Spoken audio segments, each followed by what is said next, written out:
Right, welcome back yet again to some more Genshin Impact. And before we start this video, if you want to know how to improve your level and deal more damage, be sure to check out my video on how to basically do that. That will be linked down in the description. You'll also be able to see it in the top right corner right now. And I've also made a playlist on my channel on how to defeat various bosses in the game. And so far, we have done the Wolven boss, we have done the water flying thing, and we have done the animal boss here, and we have done the electro boss as well.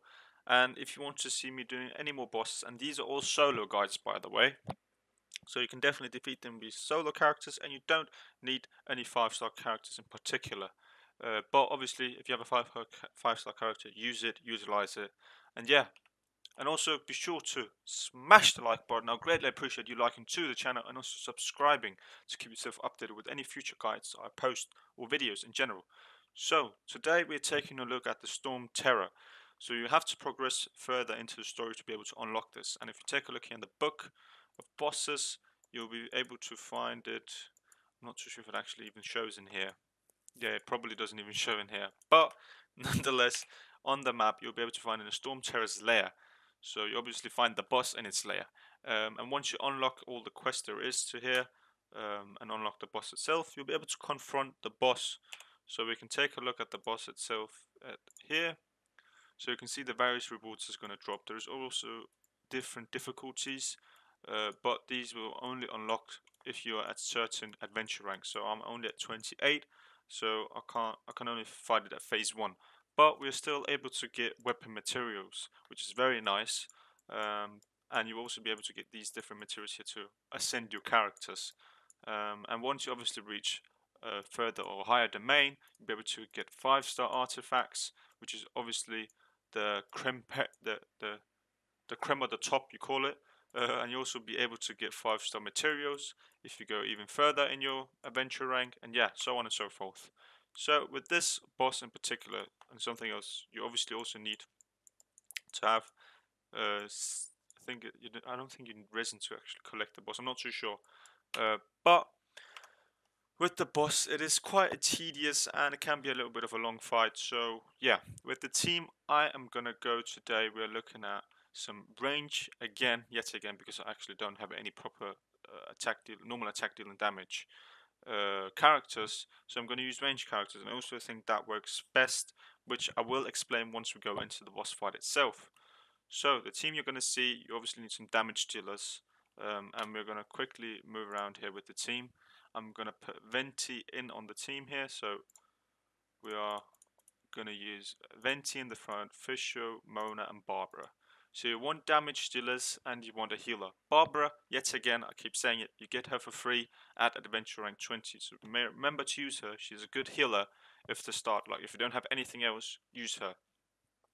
And yeah, so now we can go into the boss fight itself, and I'll obviously explain further on how to defeat it and what to do and what to avoid, because I myself have made quite some mistakes trying to defeat this boss. And something very annoying, there is actually a little bit of a bug.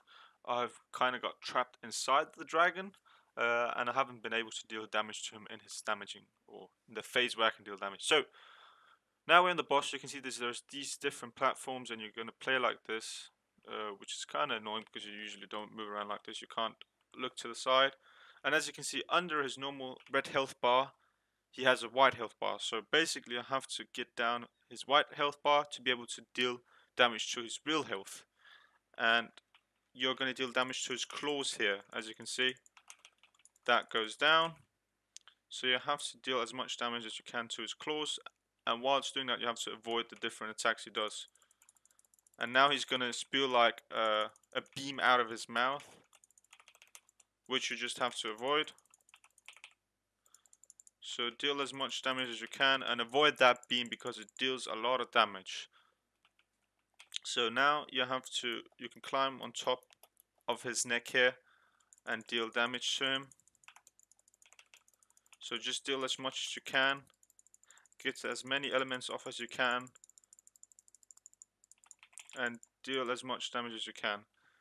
I slipped off there. So yeah, that's basically what it is, and obviously I'm gonna go through all the different. So he's going to spew these balls out of his mouth or wings or whatever he does.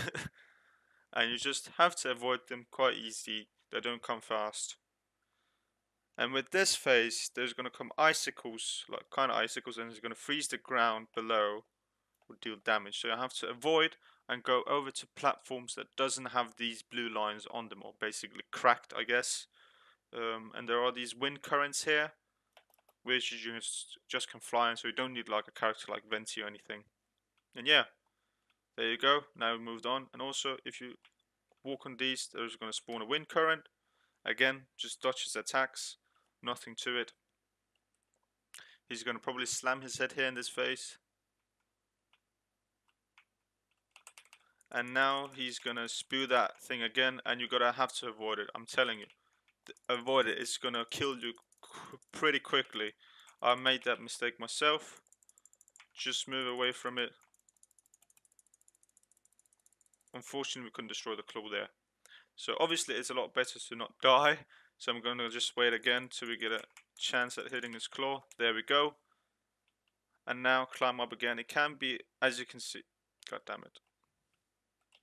Yeah, as you can see, it can be quite a lot buggy to get up there, which is quite annoying. Yeah, it is quite annoying when it does that. So as you can see, I lost quite a lot of damage there because it was really buggy, and I think it's something they need to fix. Once again, avoid that.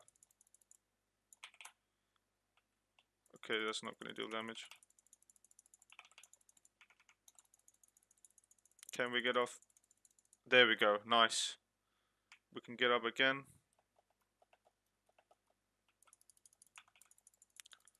Get off this bird here. Deal the most damage we can, and that's just with the boss. It's that easy, there isn't actually much to it. So, again, you can also use a normal attack character to deal damage to it up there. Again, just dodge these, very easy, they come very slow as you can see. You get a lot of free time to dodge those attacks. And once again, it's going to rain down. You're going to have to move to a platform that does not have. So we're going to move over. And obviously you can stay on these platforms, but I do remember, if I do remember correctly, you do take damage once you stand on them. So yeah, just move around. And you can't even deal damage to them, so you might as well just move over to another platform.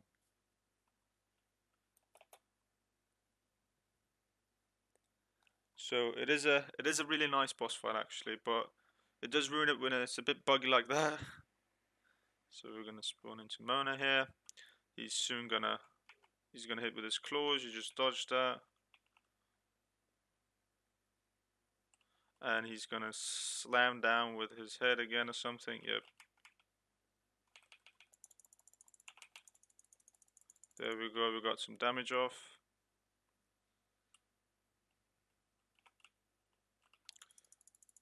Okay, so once you use that, you're gonna run away. Just run over to the other side. Like start from one side, and once he uses his dragon breath thing, just move over to the other side, and you're gonna be able to clear his claw out. And that is with the claws. With a normal attack character, that's gonna be quite annoying to do. So that's why I do recommend you definitely use a ranged character, because it can be really bothersome trying to deal damage to those claws quickly enough with a normal attack character. So it's going to cost 60 resin to get the rewards. Oh, we actually got a 4-star weapon material, which is very nice. That is what we like to see. That's a good drop. That is definitely a good drop. So that is it with the boss. Use a ranged character, and also if you have a normal character, so you can use a ranged character against the claws and use a normal attack character against the crystal itself. But you can also use a normal attack character. It doesn't really matter. It's just a lot more tedious to deal damage to the claws with a normal attacking character. But if you came this far to the video, I would greatly appreciate a like, and also you subscribing to the channel. And also be sure to check out my Twitter and Twitch. They'll be linked down in the description as well. And with that being said, I will definitely hope to see you next time.